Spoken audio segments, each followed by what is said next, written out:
আমি SP CID Sylhet Sugyan Chakma. আমরা এই বাড়িতে দুটি নারীর মৃতদেহ আমরা উদ্ধার করা হয়েছে, আমরা দেখেছি পুলিশ। এটাকে আপনি কিভাবে দেখছেন এই বিষয়টাকে?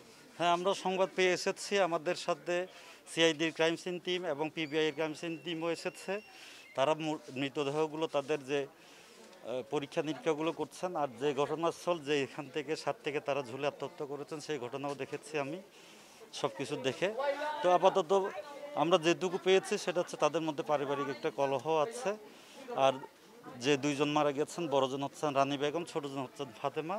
তো রানী বেগমের একটু ধরেন রাগটা বেশি ছিল, আপাতত প্রাথমিক তথ্য এটুকুই। তারপরেও আমাদের যে তদন্ত টিম কাজ করছে, আশা করি আসল ঘটনাটা আমরা বের করতে পারবো। ধন্যবাদ। ঘটনা শোনার পরে আমি সকালে এখানে এসেছি। আসার পরে আমার কাছে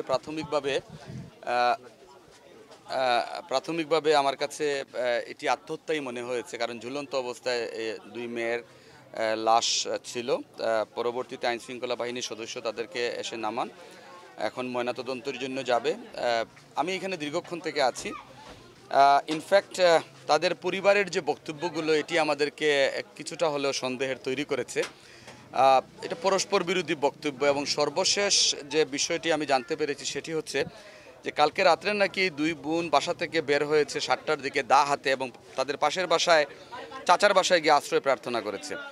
তো পরবর্তীতে ওইখানে গিয়ে তারা নামাজও পড়েছে এবং বাসায় এসেছে রাত্রে বাসায় আসার পরে ফজরের সময় তাদের লাশ ঝুলন্ত অবস্থায় পাওয়া যায়।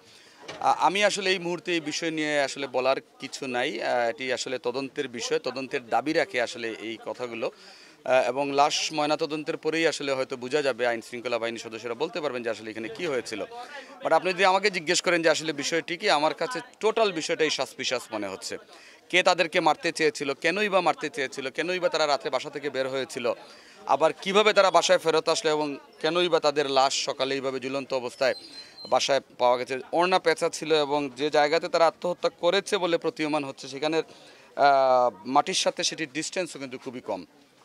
তো আসলে এটি হত্যা না আত্মহত্যা এই মুহূর্তে বলাটা আসলে খুব কঠিন।